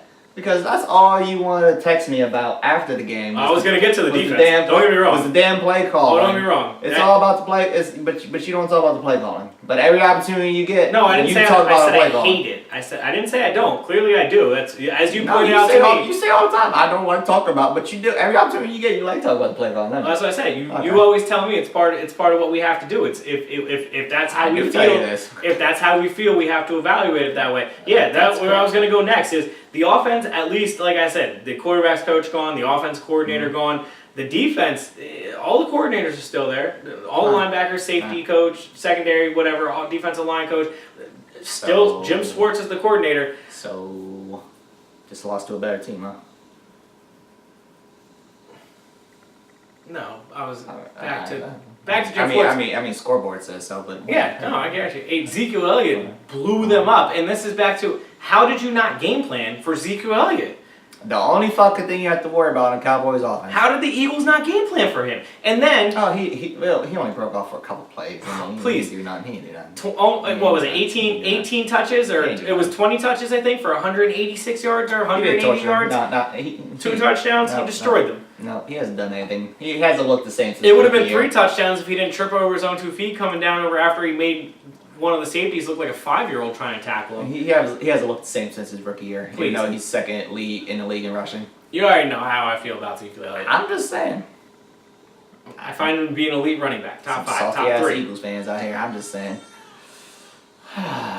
We preach week in and week out, even me, as a Cowboys complete hater, preach all the time about the way the Cowboys need to win is ride the back of Ezekiel Elliott. That's all you have to fucking do. So, what teams have done is try to take away Ezekiel Elliott. On plays where you just kind of knew Zeke wasn't going to get the ball like 3rd and 15, they decided to have 4 guys at 15 or more yards deep. That right there is game planning and play calling on that particular play. But the thing with Jim Sports is this is an every week thing at this point. Whenever they have a big lead or the other team has a decent distance to go, you know what he's going to run. Look, against Tennessee, they gave up 14-point lead. We talked about that in the 4th quarter. Against Carolina at home, they gave up a 17-point lead at home in the 4th quarter. Jacksonville, right before the bye, they won the game, but defensively there was a lot of plays where nobody was in the right position. This game against Dallas, it was a combination of horrible play calling, horrible game planning, and then Ronald Darby, before he tore his ACL, decided to chest bump Amari Cooper. And I guess the Eagles' defense has never seen anybody try to tackle Ezekiel Elliott before because nobody knew how to. They didn't know how to go high on him. They didn't know how to go low on him. They didn't know how to wrap him up. They just decided that he was just going to be a monster. And he is. If you don't check him at the line of scrimmage, he's going through 2 or 3 of your dudes. The Eagles didn't check him anywhere. No. It's frustrating. It's frustrating. It's hilarious. On the side of, like, I don't know what to do with Jim Schwartz at this point. Last year, defense was great. You done with them already now? Bomb He phenomenal. just gave you a Super Bowl. You done? I don't know if I'm done with them. I would just... You said you don't know what to do with them. How many times... When can he fix it? You know what I mean? Like how many times does this need to happen? Not just 3rd and 15s, not just up by 2 touchdowns. How many times does it before he starts to figure out, all right, maybe I should do something different. Maybe I should scheme a little different. Maybe teams are starting to catch on to what we're doing here. The Eagles clearly, as we talked about before the season, we knew how good their defensive line was going to be, and we knew their secondary was going to be an issue. But teams have just basically been like, all right, all we have to do is get past that defensive line. And other than Jordan Hicks, the entire, the linebackers in the secondary have looked garbage. Malcolm Jenkins has looked good here and there, but he's on an island most of the time and is a safety. Ronald Darby did tear his ACL. Yeah, sure, the top 3 cornerbacks of the Eagles are not healthy. But even when they were healthy, they didn't look good. Because there's so many weapons on the Cowboys that they had to worry about. But that's my point. I'm just saying in general, like because our wide receivers are so good that your 4th, 5th, and 6th freaking corners good at. Like, come on, man. Come on. Other than Cooper, Cooper, he's showing a little bit, but he has flashes for sure. He has little moments. It's like, okay, cool, but Dak Prescott still ain't worth what we paid for you. But all right. Over 200 yards this season. He just threw for 270 on the Eagles. Yeah, he don't hit 300. So yeah, that's crazy though. That's pretty ridiculous. It's insane.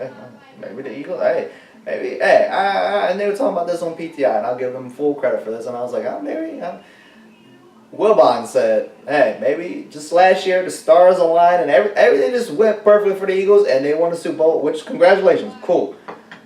But maybe that's just too far. Like maybe they're not that good where it's going to be a consistent thing and that should not be the expectation moving forward. And that maybe they'll be good, maybe. But and I told maybe everything just lined up last year, and now it's kind of just going back to where it's more realistic for them. I told you where I find the struggles offensively to be. Zach Ertz seems to be the only one that can get open, and they don't run the ball enough. Right, I find that to be the 2 biggest things. There is obviously other things. Right, the Eagles don't know how to give a run ball to a running back. It's crazy. Look, Carson Wentz, the interception he threw, he literally the play was throw the ball to Zach Ertz, and it didn't matter where Zach Ertz was and where the defense was, he threw the ball to him. That's the 3rd time he did that this year. Carson didn't do that at all last year and the year before. That's a weird thing. We damn sure weren't checking them, so. That adds into a little bit of it. So of course it's not just the defense. But the defense was the thing that was solid over the last 3 years. The last 3 years going into the season, the defense is a top 5 team overall defensively. At home, they never gave up more than 20 points. They've done that every game this year at home. It is the exact opposite of what we've seen going into last year and obviously all of last year, offensively and defensively. It is not just on the defense. Like I know I'm putting a lot of it on the defense. Look, the Eagles haven't scored 21 at home. They haven't scored 21 in the combined first quarter of the entire season. Like every first quarter, they haven't scored combined 21 points. Getting off the slow starts like this is part of it. The Eagles were up 2 scores most of the time last year going into halftime. It makes it for a lot easier of a game, clearly. So it is a combination of both offense and defense. There's no question. I don't just want to throw it on the defense, but I think the offense is more fixable, and that's a weird place to be in, thinking how good the defense was over the last couple of years. I don't want to just say fire Jim Schwartz. I make a lot of jokes about it, but I'm not on to just fire Jim Schwartz thing. Like I don't think that is the right call to do right now because he just won y'all Super Bowl. No, you just leave it at that. He just won y'all Super Bowl. That's a no. I mean, sure. What do you mean, I was gonna go past that even. I was gonna say. I was gonna go even past that. Don't be that ignorant fucking ass on what he has done. I think he has proven himself enough that he can fix things and he can figure it out. I don't mean to go that far. He just is won he you a Super Bowl. Going to? I don't know. The other thing I want to ask you, and this is, I think you're a good person to ask this of. Everybody was just destroying the Eagles fans for booing them at halftime. Do you think Al Michaels and Peter King, who are 2 really respected guys, absolutely ripped the Eagles fans for it? Did you expect any different? No, and they deserve it. Losing that way to this type of Dallas Cowboy team, yeah. I mean, at that point, I was like, usually I'm like, fucking Eagles fans. But no, I was like, yeah, y'all should be booing them. Okay. And I'm never on that kick, especially with that damn fan base. But I was like, and that's why I thought you would be the perfect person to ask. Them too. Because I keep thinking, realistically, like Peter King said, it was Bush League of the Eagles fans. Yeah, I saw that. Yeah. I find that to be beyond ridiculous because just because the Eagles won the Super Bowl last year, and I think you are obviously somebody who can attest to this. To my credit, my entire life has been. This year, like particularly the year you are in, it is championship or bust, no matter what sport I'm talking about. So just because the Eagles won the Super Bowl last year doesn't mean I'm going to be happy that they're losing to Dallas by 10 at halftime or 7 at halftime, whatever it was, when it looked like... It wasn't even just at the numbers that they were losing. No. They were losing. They're getting spanked. Yeah, they looked... Dallas was controlling the game. The Eagles offense didn't move the ball at all in the first half, other than for a play here or there. Right. I was absolutely... When Al Michaels was saying... what he was saying on the broadcast, I was like, all right, I mean, I guess you could take a shot at the Eagles fans for that, but I was like, but the team deserved to be booed. And then when I saw Peter King say that after the game, I was just like, this is beyond ridiculous. That's why I wanted to ask you, because I just wanted to make sure. Well, in fairness, I will say, y'all do be excessive. For sure. But for sure, they deserved a boo. And it was like, because they would show camera shots of the crowd too, and I was just like, Just looking at it and how they were acting, you would think they wouldn't have just had a winning Super Bowl. Like, okay, boo, but it sounds weird, but I don't know how to explain it. Like that team deserved to get booed, but the way that they were looking, they looked like a miserable ass fan base that didn't just win a Super Bowl. They did when they put the damn cameras on. I was like, okay, but the other side they don't even look that damn miserable. But the other side of it is everybody thought we were overhyped when we won the Super Bowl and putting the statue up of Nick Foles. Like my thing is, when you do well, like this is not new. When you do well in Philly, you are loved forever. Nick Foles has literally a statue outside of the Eagles Stadium right now. Less than 12 months after winning a Super Bowl, they put a statue up of the man. Do you know what I mean? So like overreaction both ways is kind of always been the way that we've been painted out to be. I did not expect anything less other than the booing, and I thought it was completely justified. But I just wanted to make sure I wasn't completely off on that because I thought it was. Those are y'all could have booed without acting like y'all didn't just win a damn Super Bowl. Like, I mean that's fine. There was a line to it because I was like, okay, yeah, boo them, but just looking at them, y'all look like the most miserable. This is how I explain it. They look like the most miserable sons of bitches standing in that arena, which I was like, okay, I get it to a point, but I was like, damn, y'all literally look like Cleveland Browns fans out here. How miserable y'all fucking look. And my argument has been all week. It doesn't. I was like, yeah, be mad. That's the biggest divisional rival you got, and be mad. And that's the other side of it. But I was just like, there is more emotion in every Dallas game than there is in any game for Philadelphia. It was a little extra. It was a little extra. Like that throws more fuel on that fire. There's a word for it. It was a little extra.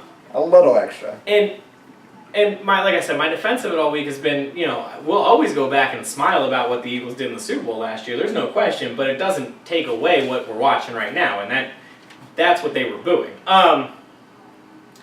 Which, well, I thought I was justified. But, okay.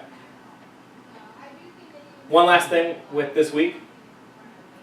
The Monday night game somehow turned out to be a good football game. The Giants won on their final drive. Great. My favorite thing about this is the Giants can't even tank properly. So, I'm hoping they finish middle of the pack, not bottom 3. I'd like to see them win a couple more games, push themselves closer to 10, 15. It'd be awesome. Dwight, where are you at with the MVP race? If you had to pick an MVP right now.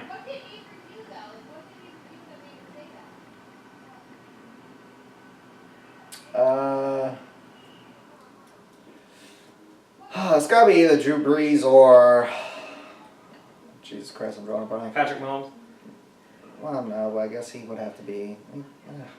I think Patrick... I can't imagine giving it to him, no. Probably Drew Brees. Okay. Drew Brees. Drew Brees, Patrick Mahomes. I'm drawing a blank on a running back. I can't think of Todd Gurley to me. Right. Todd Gurley to me is the MVP. Sure. All right, if I had to pick one. Him, yeah, I'm cool with that. It's going to go to a quarterback because it's a quarterback league. It's a quarterback award at this point. I mean, Todd Gurley has 17 touchdowns in 10 games, and Brees and Mahomes are absolutely the favorites in Vegas, which is crazy. Brees only has 1 interception, so I can see the argument for sure for there. The thing with Mahomes, everybody expected, Todd Gurley and that team to be something. So, but it doesn't. 17 touchdowns in 10 games for a running back. I understand that. In 2018. I understand that. But insane. Okay, numbers. you take him away, and everybody was still expecting to be a very good team. Patrick Mahomes. 31 touchdowns. It's going to be between him and Brees. Honestly, I would probably give it to Mahomes if you're asking me between the two, but I'm not going to be upset if you give it to either of them. Drew Brees has never won an MVP. Part of me thinks that he might just get the sentimental votes, like, oh man, how did we never give him an MVP? He's having that great of a season. Patrick Mahomes has his whole career ahead of him. But like I said, when I started this out, I'm asking you this because to me, it's Todd Gurley. Like, to me, yeah, him or Drew Brees, I'm cool with that. And it's going to be one of those 3, and those 3 all deserve to be in the conversation. I think they're going to give it to the rookie. They're going to give it to either Gurley or Brees.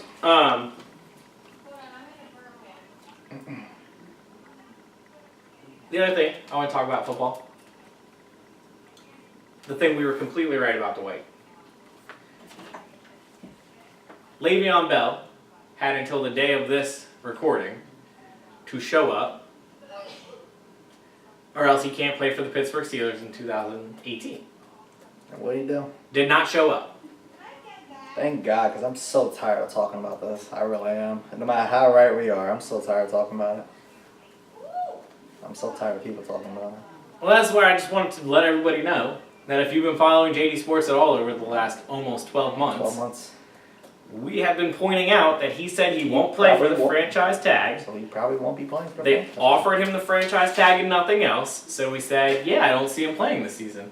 And that was the end of our conversation, and then week 7 happened, and everyone's like, he's coming back. And then every single week and twice and so I was like, is he coming back, Dwight? And you were like, nope. And I was like, all right, he's not coming back. And then ever since then, like you said, twice a week, it's been talked about. All the time. And here we are.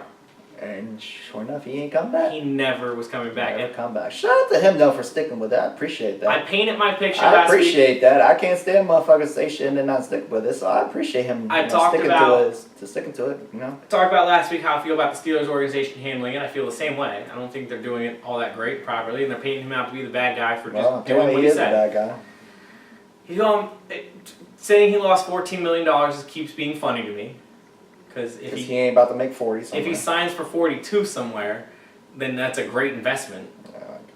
And he's going to get it, as he should. Ravens, Jets, somebody. Ravens, Jets, like 30 other teams. Come on. So that's all I got for football. Okay.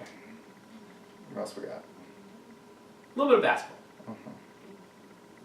Jimmy Butler? What about him? Well, Houston offered Minnesota 4 first-round picks. Minnesota said no. Allegedly, because I'm starting to think that was bullshit. If it wasn't... Because it has to be when you see what the hell Philly gave him. If it wasn't, then Elton Brand is one of the best GMs ever. It has to be fake. It has to be the fakest story of all time, man. He traded Dario Saric. Bunch of bums. That's fine. Robert Covington. It's fine now because they got Jimmy Butler. A week ago, he'd been like, no, I love them. They're so No, good. I do. I absolutely like them. But look, what do we always talk about with the NBA? And not just us, but a lot of people. What do we always say? It's a superstar league. You need superstars. They traded a bunch of bums for Jimmy Butler. And they got superstars. They got a superstar. They sure enough did. So this was worth all those years of tanking? If Jimmy Butler signs for a good amount of years and they continue to make deep runs like to the Eastern Conference Finals and maybe even the Finals, so a decade worth of tanking was worth a bona fide top 5 player, let's say, in Embiid. Mm-hmm. We're gonna wait and see on Simmons. Yeah, okay. Simmons is around a triple double, but it's not like 15. It's like 12, 10, and 10. Great. I didn't even know his stats, but okay, him. And then Jimmy Butler, which very good, solid. Good I don't consider that a big 3 like they were saying one now. Philly has a big 3. I was like, no, stop. That was worth all those years. They have a potential big 3. You have to figure out what happens with Simmons and Butler as well. I mean, Simmons is playing great for sure. Can't call that big 3. But I wouldn't call that big 3. I think in the potential chance of the East, right, where you got Toronto, Boston, Milwaukee. The Sixers aren't winning now. I didn't even know what their record was until today when I saw it. I was like, they're really 9-7. I didn't think they were that bad. They've only won 2 road games. I was really surprised by that 9-7 number. I was like, they haven't lost at home. 9-7? They haven't lost at home. Yeah, and actually, I was looking up a lot of the teams outside of Milwaukee. Right. Everybody in the East seems to be around there. Like the teams that we were all talking about, right? Like Boston. Right. Boston, I think, is 9-6. Outside Toronto. Toronto, yeah. Okay, you're right. I forgot to say Toronto. So Toronto and Milwaukee, I think they have a combined 4 losses. But yeah, then everybody else is just. Boston, who was the cream of the crop, they're only, I think, the same amount of wins and only 1 loss less than the Sixers. The Sixers... Which is funny because everybody says the Celtics are having such a bad year. So then what the hell are the Sixers doing then? Well, the reason I think they're saying that is because of who they lost to. I will say the Sixers' road losses, 5 of those road losses are to teams that were in the playoffs last year, and 2 of them were in overtime. Now, they should have won 3 of the games, so that's on the Sixers. I still would have never guessed it. And they'd be 11-3 then, and then we wouldn't even be talking about it in those 3 games. That's fine. I still would have never guessed that was a record. Oh well, okay. And I watched the Sixers, and that's the only reason I'm not super shocked. Why? Because the way that people fucking talk about them. I got you. It's such a juggernaut, and then I saw that record. I was like, damn. Okay, whatever. And look, Simmons, as good as he has played at times, he has struggled as well. Fultz, we're all on the same page on where that's at the moment. He looked good in the beginning of the season, then it's just dropped over the last 3 weeks. It's not even talk about that guy. Somebody shouldn't even be on the team at this point. He needs to go. I gotta tell you what. No, I take that back. He deserves to be on the D League. There ain't no about it. I was laughing. There ain't no. That ain't even funny. I'm dead serious. What roster does he deserve to be on right now? Other than a D-League team, I'll wait. He's got to figure out his shot. There's no question. Take his ass to the D-League. There's no question. He is struggling. His defense is great. His passing's been great, but he can't figure out the shot. He need to go sit down somewhere. He gets some buckets inside, but it's around 7 points a game. It's not like it's not like it's 14 points a game where Simmons at least getting 14 points a game and they're all inside shots. You're like, all right, you got to figure out a shot, but we can work with what's going on. Fultz isn't. Right, we can see the upside. Fultz isn't working what's going on. It just seems to be getting worse at times. Right. Embiid, a legitimate MVP candidate. I think what you said about him being a top 5. He's averaging 30 and 15 right now. Can be. It's. So to my original point, was it worth all those years of tanking to end up at this stage right now today? Yeah. Anything other than a no is the wrong answer. I mean, look, because, and this is why, because yes, right now today, you guys are much better off, and that was right. There's no question. On the floor, the Sixers are a much better basketball team today because Jimmy Butler is as good, if not better, than Robert Covington at defense, and he makes up for the offense that they would have lost if there was much. Correct. And I'm with you on that, but man, all those years of just bottom feeding it, like on the side of the big three. Well, outside of the process, I mean, itself is the most overblown, overhyped, nonsensical marketing campaign ploy that you nonsensical fans bought into. It is now the new norm in sports across all four major sports. Though every baseball team, if you're not good, you're trying to be bad. Basketball team, look at across the league. Look at across the league. Everybody is tanking right now if they're not thinking they're in contention. Yeah, you're right. Okay. Anyway, point being, other than Joel Embiid. But I like how Embiid, Simmons, and Butler.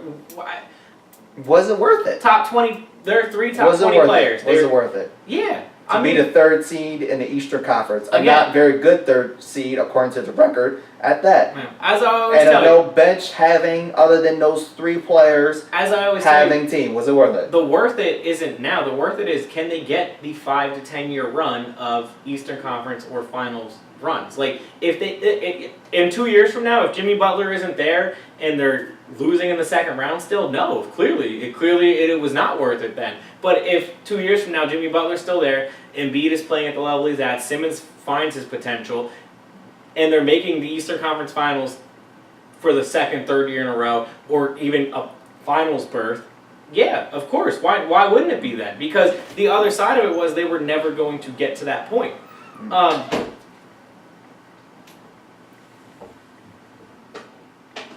I'm interested to see, clearly, what happens the rest of the season with Butler, because that is going to be the tell-all. If Butler doesn't come back or isn't the guy down the road, then no. I mean, then the process was a failure.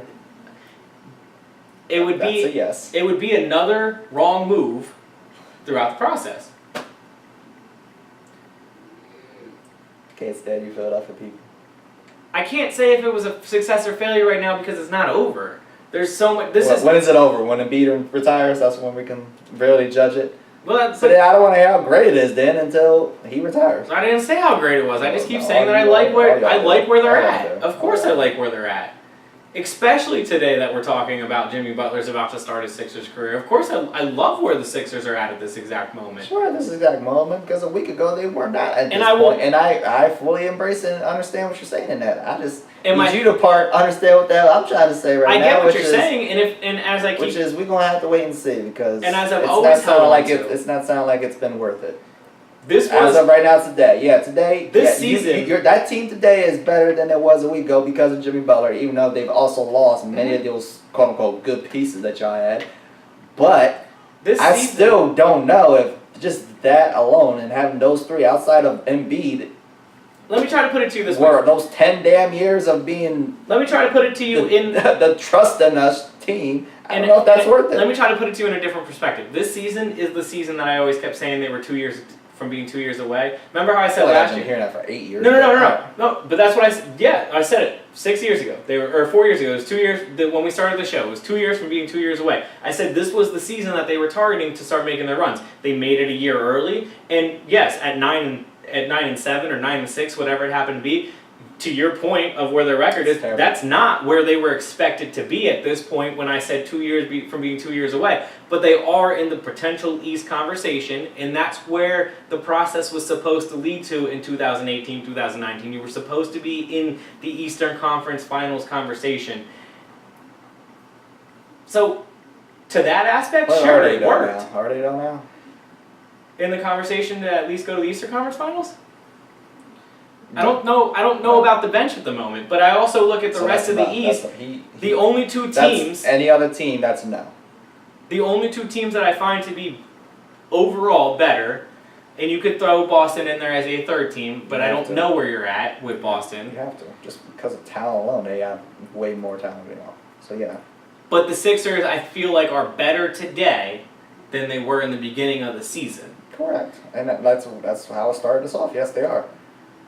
So, but And that's kind of what I was looking for, is to make these runs. So here's now is the time where the process is. So 3 other teams then, we just named ahead of them. So now what, they're all this for the 4th seed? But I'm not saying that they are ahead of them. I'm saying that the Sixers are in the conversation with those 3 other teams.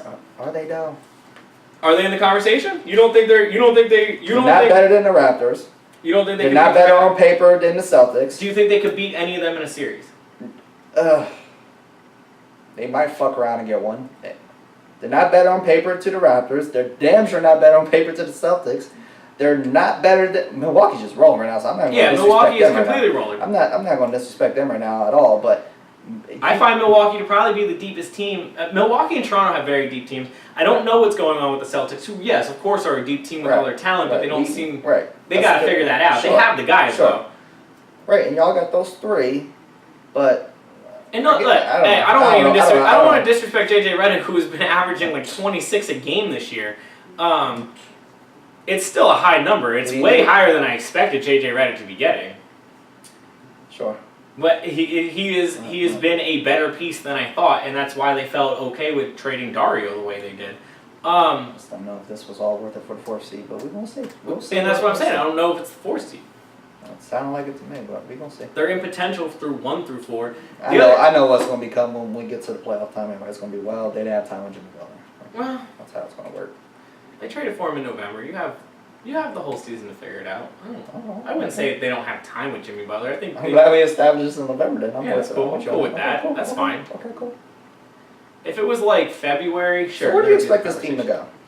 This year's particular team? This year, right now, today. Where did they go? I'm not even gonna argue with you. I think they can reach the Eastern Conference Finals. Against? Just out of curiosity. They would have to beat Milwaukee or Toronto to get there. Okay. So it would either be against. So Toronto's falling off. Okay. I don't disagree, but I think that's fine. I don't know, and that's. I go back and forth on Toronto because I do like their bench. And I love Kawhi. We all know that. I love Kawhi. They're in the conversation. Okay. We're going to see. LeBron? I know you want to talk about it. His royal greatness. I'll give you your platform. Royal pain in the ass that can't make a fucking 3-throw when it matters. The king. The chosen one. The don't give me the ball when it matters. Don't put me in a clutch situation where the pressure's on the line. Don't put me in a situation where I'm dealing now with the fan base that doesn't expect anything other than greatness. Don't put me in that situation because I can't handle it. And he's proven that. Missing 2 straight in the 1 minute time frame free throws again. It was like 27 seconds left. This year. For like the 3rd time this has happened this year, in this very early year. Well, at least the other ones he went 1-1. This one he missed both of them. Again, at home. He can't even do this shit at home. Like, what am I supposed to do? What is he supposed to do on the road? Oh, wait. The same thing he did in San Antonio. I understood. Come on, man. Come on, man. I'll let you go off about him for a little bit before I start asking you other questions about the Lakers. Cool, because I don't want to hear anything about the damn putback dunk that he put in. Okay, that's what he's supposed to do, being the best player on the floor. That's what you're supposed to do. You know what you're supposed to do, King? Make your damn free throws. You're not Dwight Howard. No, you've never been a great free throw shooter ever, especially clutch. That's been proven time and time again. I'm glad these numbers are finally really coming out in the forefront for Dwight to say, look at these Jarrett, because he's not clutch. His free throw percentage has always been very low compared to the other greats. There's nothing clutch about him. It's embarrassing. It's absolutely ridiculous. We can't rely on him. Hack on LeBron at this point. Why don't we hack LeBron? Hack him. I would. Hack the shit out of him. Shit, if just we if we can hack Shaq for 1 of 2, you can damn sure hack him for 0 and 2. That's embarrassing. It's ridiculous. It's unacceptable. I don't give a damn that we won the game. We're supposed to win the game. Who were they playing that game? We should. Atlanta. Yeah, Atlanta. You're supposed to beat the Hawks at home. You make those 2 free throws. We're not having this conversation. We're like, okay, yeah, LA won. That's what they're supposed to do. Good. Close out. Way to close out. Instead, we're talking about how we had to rely on LeBron somehow getting the putback dunk, Mazel, and Tyson Chandler getting a block at the end. I was going to ask great, cool. About the Tyson Chandler pickup. Great. You like it? Yes, I like it. He's not somebody that's going to put up 30 and 10 or anything stupid, but he's going to help defensively always. We desperately need a second big out there. I mean, and he'll give you minutes. Jesus, McGee's been having a very good year. And he'll give you production on the offensive floor, not a ton, but he'll give you enough. Chandler will. It lets McGee chill out. It lets LeBron not have to worry about that position necessarily. Right, I got you. It helps. It's solid. I'm not mad at it. Now we didn't pay shit for him, so cool. Right. I was gonna say the price tag on him was also extremely reasonable. Yeah, I wasn't mad at it. I was like, okay, needed that. And the other side of it is, they keep flipping between Rondo and Lonzo, and one will have a good game, and then the other one will have a good game, and then they'll both have bad games, and then they'll both have good games, and then it just keeps going back and forth. Do you think they need to just kind of settle in and try to let one go for 5 or 6 games and then figure that out, or do you think they got to continue to keep going back and forth between these two? Because I think it's a mistake not to just go Alonzo and then give him like 5 straight games and then just be like, okay, are we sticking with this or are we just going to give up on this experiment? And that's why you can't keep going back and forth. Because there's times where Lonzo looks like he's clearly a great player, and then there's other times where obviously he looks very bad. They need to start making a decision if they're going to want to try to go this experiment or not. And my thought was with Rondo, you know what you're going to get. You're going to get really good and really bad. It's going to be back and forth all season. At least with Lonzo, if you let him try to get into a groove, I'm not saying it works, but you got to try something. Yeah. I know LeBron wants to continue to play off the ball, but at this point, they're almost better off just not letting either of them on the floor and let LeBron take the ball down and figuring out with Kuzma, Josh Hart, whoever else you want to, just rotate a bunch of other guys and take Lonzo and Rondo off the floor because I know, like I said, LeBron doesn't want to take the ball up, but if the other two are just going to keep going back and forth like this and not be consistent, at least you know you're going to get consistency out of LeBron and you have consistency out of other guys. Like Josh Hart, I think, is the best example for me to put right now. Yeah, I mean, they need to figure that out because those are my LeBron's losing his questions patience about that. Because apparently he wasn't losing his patience, but then this is we're about to be in that time frame. It's almost that time of year where LeBron says shit and then he backtracks and then he says other shit and it's like, oh, so you did lose your patience. Everything's gonna blow up. I laughed my ass off when I saw that. He was like, yeah, I had to check myself a week ago. I was like, oh, so wait, you did lose your patience because I thought 2 weeks ago you didn't. Oh, so you did, which I understand. Yeah. I don't know. But we're at that time. I don't even understand if we're at that time. Why are you losing your patience less than 20 games in the season? We're at that point with LeBron, man. This is where we're at. This is why they got Tyson Chandler, because he said, yo, let's get him. This is why we get Carmelo, which we'll get to that bum. It would be because he'd be like, yo, I need more help. We're at that we need help phase with LeBron. We can get to Melo quick before we go to the next guy that I want to talk to. Melo sucks. They're talking about cutting him out in Houston. I don't need that bum on my squad. I don't think he should go to LA. I don't think anybody should pick him up. Yeah, I was going to say, I don't know if I really have a great fit for him as a productive key piece, I guess is the best way to put it. No. I mean, he'll help a team like, Milwaukee out, or not Milwaukee, like Brooklyn or like a, Yeah, a team that don't expect him. Right, that's what I'm saying, yeah. He'll give you the numbers there. It's about done. But I don't expect you to run an offense through him. Nobody does. Right. It's about done with him. But that's the thing. He's about done, and he doesn't seem to fit through. So what did Houston expect? I don't know. In his 15th and 16th season, or wherever he's at here. They thought he was going to do something off the bench, apparently. Again, I expected a little more than this, but I didn't expect a lot more than this. And it looks, if you're going to cut somebody... Everybody expected a lot more than this. But if you're going to cut somebody this early in the season, you expected a lot more than this, and I'm not really sure what they thought. I mean, this has Everybody expected a lot more than what he's doing, which is he's just horrible. He's done.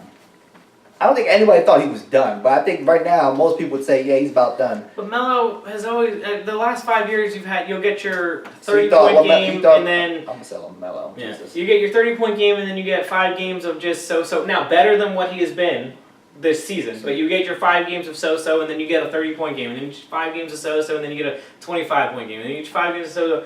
Hey. But instead we got 30 and then garbage, right? Yeah, no, I got you. He hasn't... It was like 30 points, and then it was like 7, 2, and 15. Like, I got you. That's a hell of a difference. But, again, the struggles of the Rockets, cutting Carmelo Anthony isn't going to fix their problems. No, it's not. But, I mean, it don't hurt none. It don't... They misfired on it, so what basically... everybody. I think everybody missed fire on this. I don't think anybody thought he was done. No. Nobody thought he was going to be. No, and I didn't think it was done either, and I didn't think it would be this bad. I will admit that, but. And I also guess that's where they're at. Expecting a ton more. Clearly, that's where they're at too. Maybe they did expect a ton more. Maybe they just did like, damn, you know what? This is just a waste of our time. Right. Which I'm like, you're not wrong. I mean, you got to figure out your whole damn team. You have a team that's supposed to be a championship contender. You need to worry about why this guy sucks on top of it. Yeah, all right. Just go. But their team in it of itself.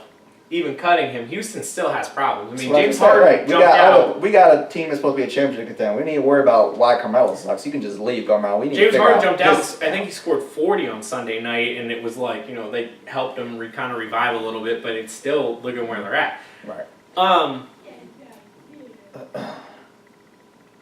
Potential suitors, everybody's been talking about clearly the Lakers. A lot of people throwing out the Sixers. Even as a Sixers fan, as a Carmelo Anthony fan, I don't even want him. No and no. I like Melo. No and no. We think Jimmy Butler's going to do to Markel. We think he's going to do to Carmelo.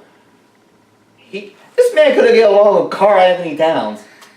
What the hell do you think he's going to do with Markel Fultz and Carmelo Anthony? I love Melo. You think he ain't going to cuss out Ben Simmons every now and again because he don't shoot? Yeah, right. Absolutely. So what's he going to do with Carmelo? If you don't get your old ass off the floor, that would actually be funny. So I'm actually in for y'all picking up Carmelo. And it's one of those where, he's Can't wait to hear that story. Obviously, Melo's a Hall of Fame player, but this is going to start tainting his career if it continues to roll this way. Right. He's going out like AI. I hate to say it. Yeah, no, absolutely. In AI, at least, it was an iconic impact where,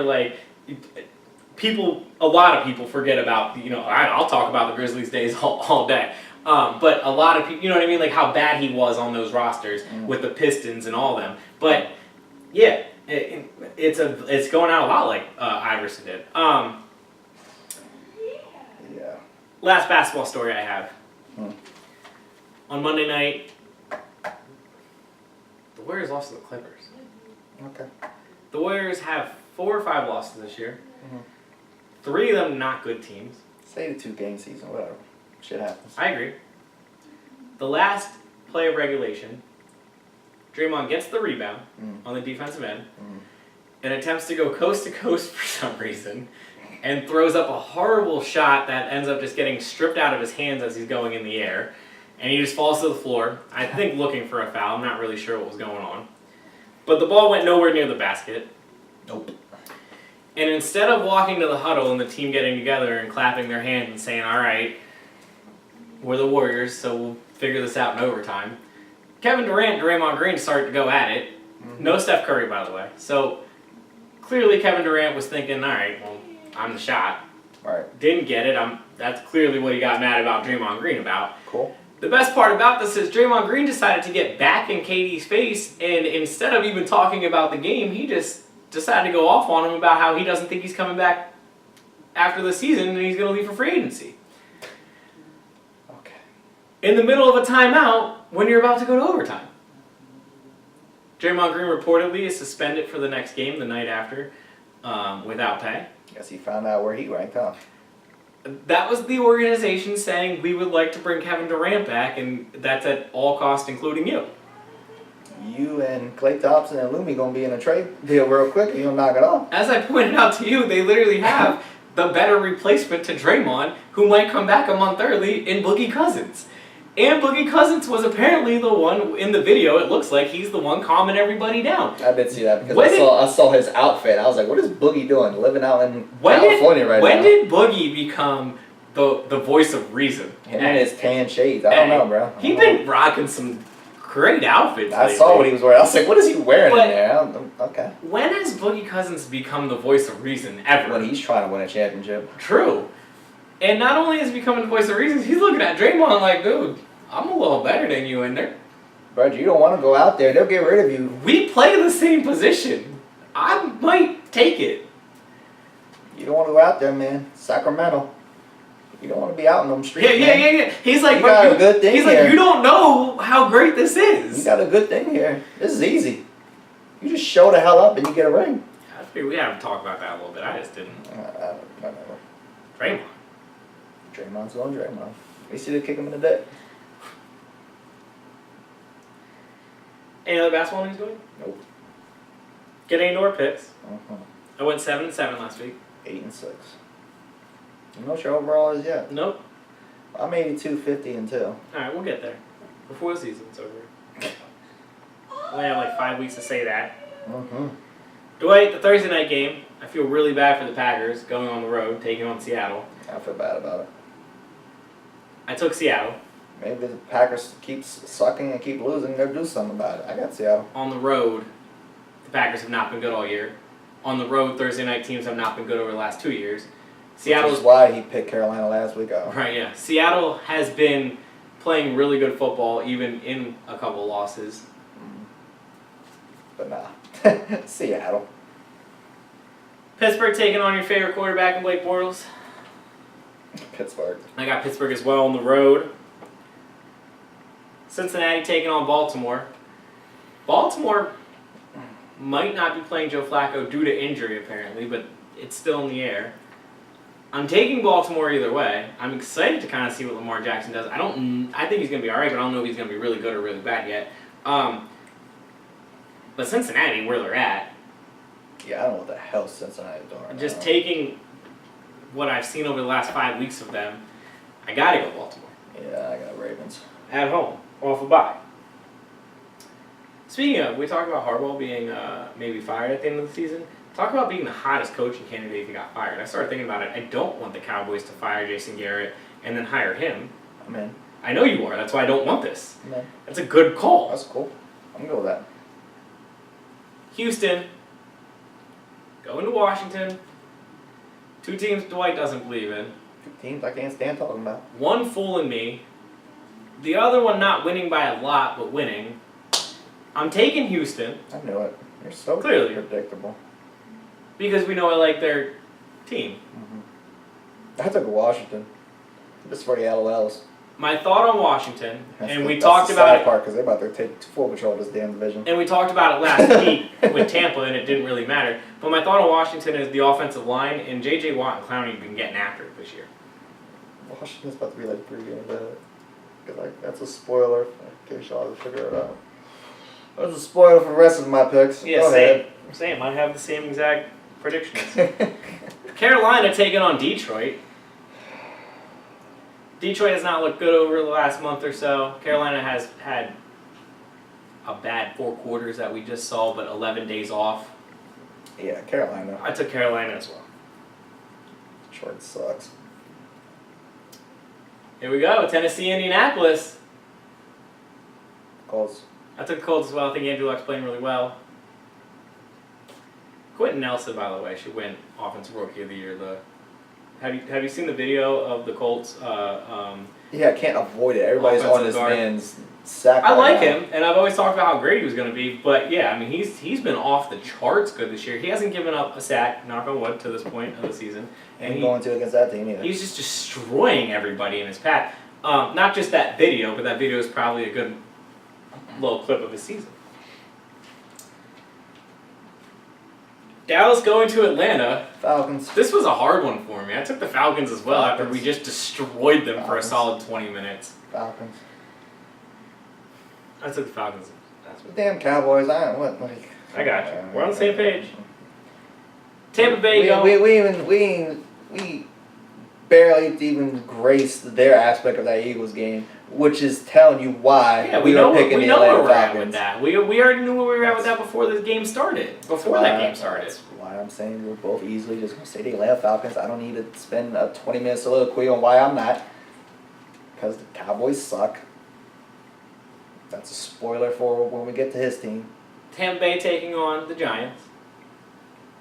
Tampa. I took Tampa as well. The Giants are favored in this game. I don't know why. I thought that was I crazy. don't know why. They refuse to give up on Eli, huh? Or they don't believe in Tampa. Well, that's fair, but I mean, Right. it's fucking Eli Manning. On a short week coming across country. He got 2 Super Bowls. Should put in the SpongeBob meme on that. But he got 2 Super Bowls.